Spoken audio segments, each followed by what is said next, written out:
Around 10,000 tonnes of lead poison are being blasted into the atmosphere every year in Britain from car exhausts alone. Schools like the Fleet Primary in North London are surrounded by busy roads, and this pollution is said to be affecting hundreds of thousands of children. Does the pollution from car fumes bother you? Yes, it does a lot. I don't like to smell it because I can think of it going into the children's lungs. And there's a lot of it here, especially in the rush hour in the morning and the evening. This road is very busy, yes, and the children are always waiting for the buses to go past with lots of exhaust puffing out, and there's no way they can escape it.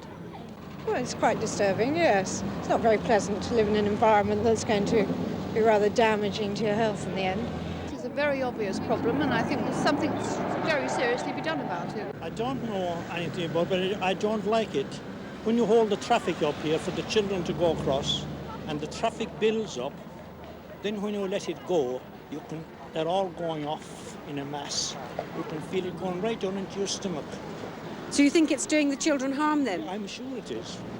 Well, lead is a brain poison, and children are 4 or 5 times more vulnerable to the toxic effects than adults. Now, these children are going to a school surrounded by busy roads with heavy traffic, pumping out that brain poison every hour of the day, and that has to be a public health hazard of the highest order.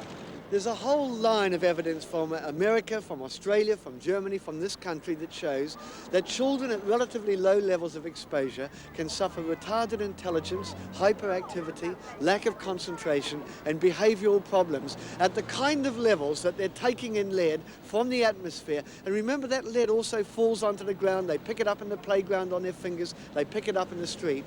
With making the children wash their hands, take the necessary precautions. Beyond that, there's very little that we can do. We can campaign, of course, and most of the staff and I, in fact, do so, and help the parents in the campaign. Who are the greatest enemies to lead-free petrol?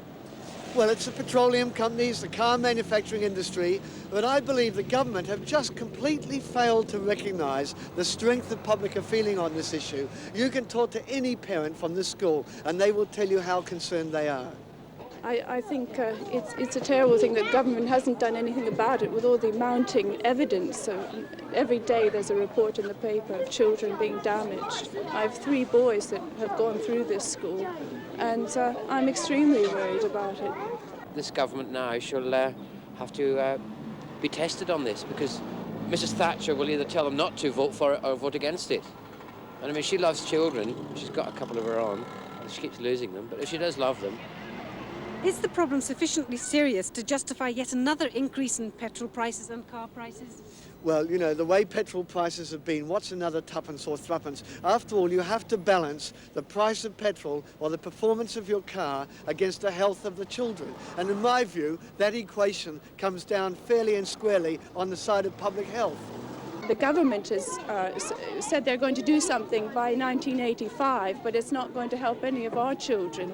They're already really poisoned.